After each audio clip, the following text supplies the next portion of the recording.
Sudah lama mendambakan jadi seorang ibu, impian Nikita Willy itu sebentar lagi akan terwujud.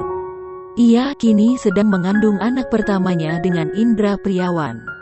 Kabar kehamilan pertamanya itu diumumkan baru-baru ini. Dalam video vlognya, Niki mengetahui kehamilannya itu saat ia sedang berada di Bali. Niki pun secara resmi mengumumkan kehamilannya itu melalui Instagram pada minggu lalu tanggal 10 Oktober tahun 2021. Nikita pun membagikan sejumlah potret maternity pertama yang ia lakukan di Bali. Didampingi sang suami, Nikita nampak memegangi perutnya yang sudah terlihat buncit.